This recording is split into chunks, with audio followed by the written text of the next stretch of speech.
In the mathematics of space travel, there exists a cruel equation that every astronaut learns to accept but never truly believes will apply to them.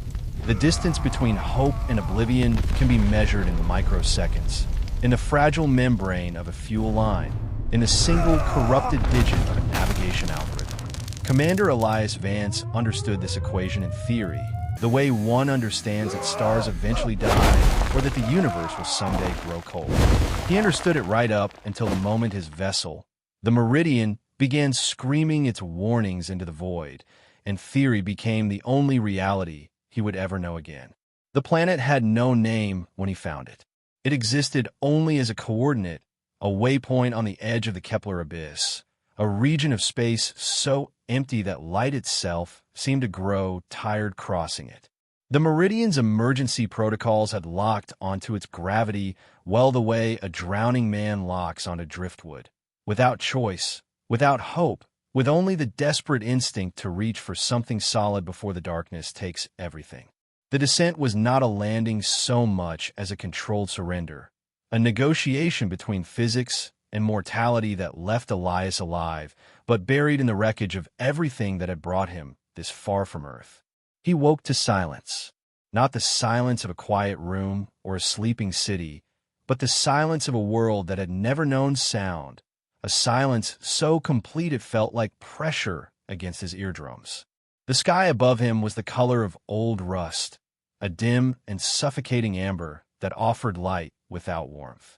There was no sun visible, only a diffuse glow that seemed to emanate from the atmosphere itself, as though the planet were lit by its own dying fever.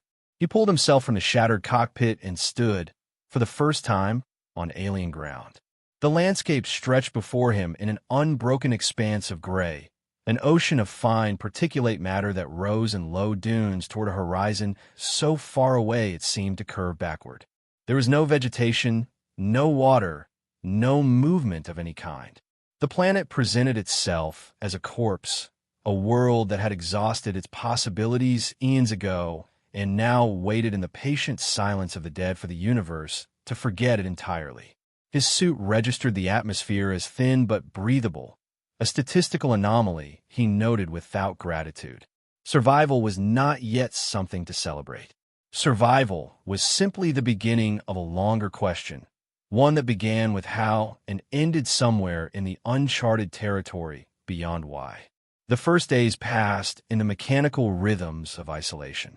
He salvaged what he could from the Meridian, constructing a shelter from its fractured hull, rationing the emergency supplies that would sustain him for weeks but not months. His radio found only static, a white noise that felt less like the absence of signal and more like the voice of the void itself, speaking in a language too large for human comprehension.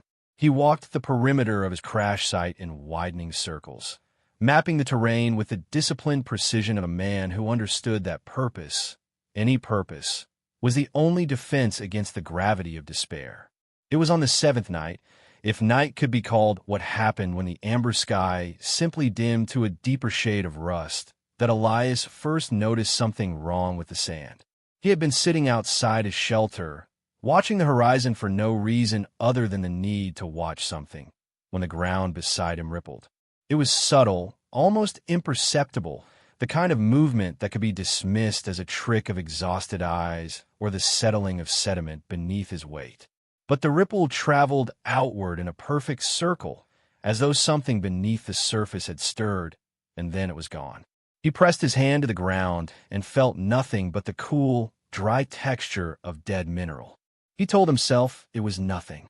He told himself this for 3 more days, even as the ripples began appearing with greater frequency, even as he started to notice that the dunes themselves had shifted in the night, their contours rearranged in patterns too deliberate to be the work of wind on a planet where no wind blew. The realization came not as a sudden revelation, but as a slow and terrible dawning, the way one might realize they are being watched only after the watcher has been present for hours. The sand was not geology. The sand was not the remnant of eroded mountains or the sediment of vanished seas. The sand was something else entirely, something that defied every category his training had prepared him for.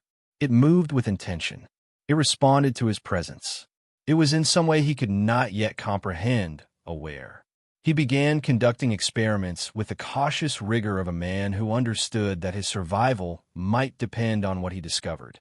He would place objects on the surface and return hours later to find them buried, or relocated, or arranged in configurations that suggested an organizing intelligence.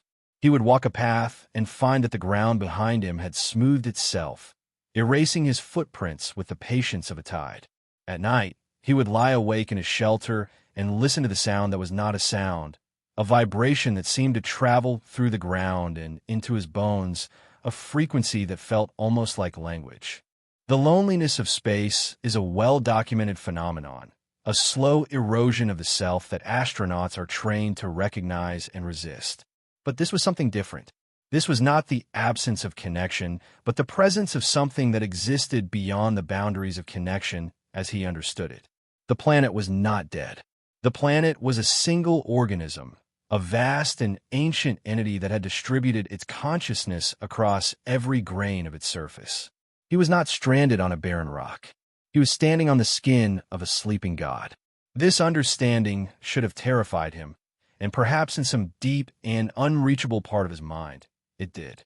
But the dominant emotion was something closer to wonder, the same wonder he had felt as a child looking up at the night sky and grasping for the first time that the points of light were not decorations but destinations, not symbols but realities vast beyond comprehension.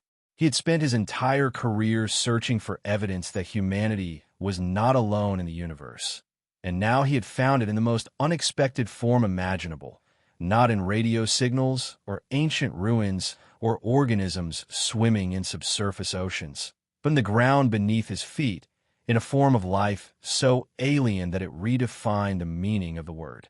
He began to speak to it. He knew this was irrational, knew that a being composed of trillions of particles spread across an entire planet could not possibly perceive his voice the way another human would.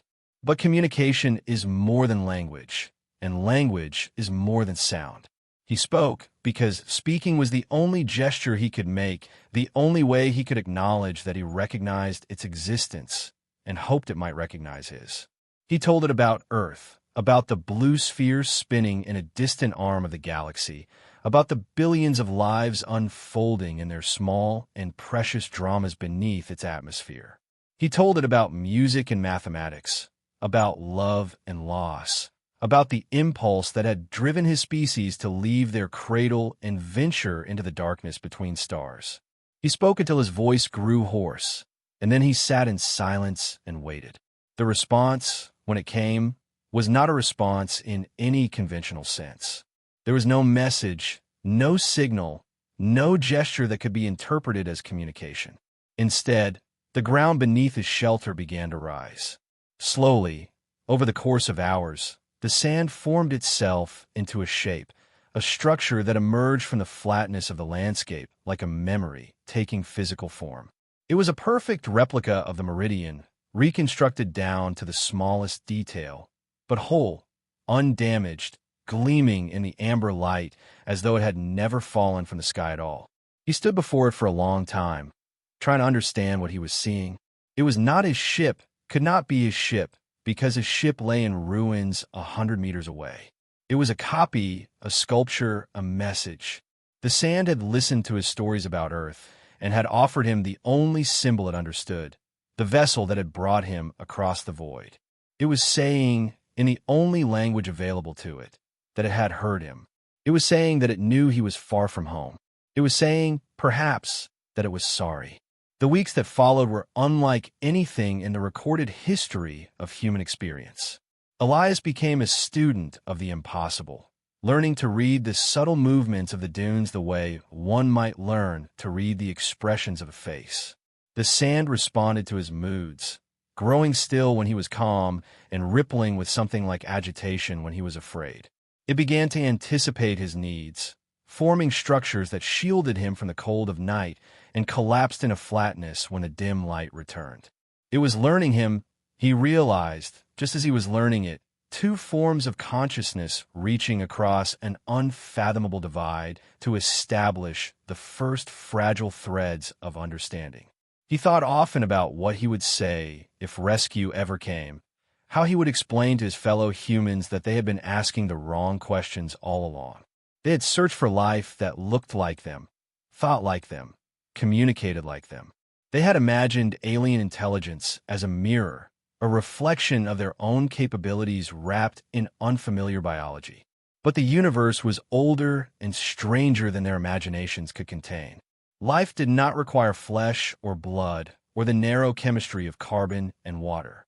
Consciousness did not require a brain or a body, or even the separation between self and environment that defined human existence. The sand was alive in a way that made the word alive seem insufficient, a child's term for something that encompassed possibilities beyond human vocabulary. As the months passed and his supplies dwindled toward their inevitable end, Elias found himself facing a choice that was not really a choice at all. He could fight against the mathematics of his situation, clinging to the hope of rescue that grew more improbable with each passing day. Or he could accept what the planet was offering him, what it had been offering since the moment he first noticed the ripple in the sand.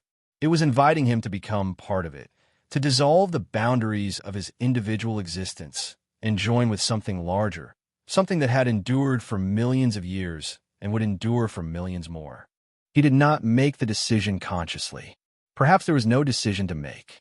He simply walked out one evening into the amber twilight, walked until his legs grew tired, and then walked further, walked until the shelter and the wreckage of the meridian were specks on the horizon, and then nothing at all.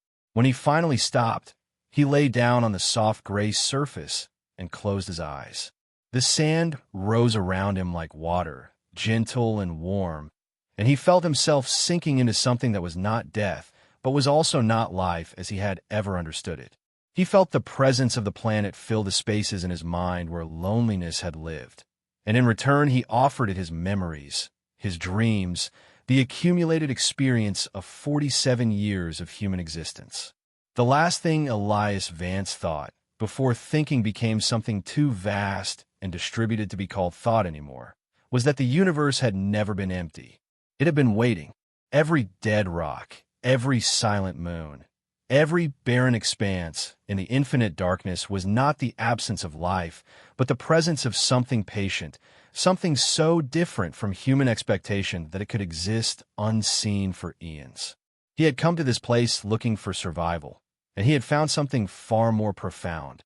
He had found proof that existence itself was more resilient, more creative, and more beautiful than humanity had ever dared to imagine. Somewhere in the amber light of a nameless world, a new dune rises where none existed before.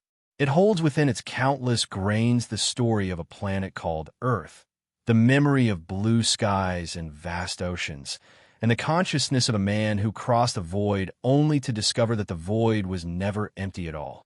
The sand continues its ancient rhythms, rippling and shifting in patterns that now contain something new, something small but significant, a single note of human experience added to a symphony that has been playing since before the first stars were born.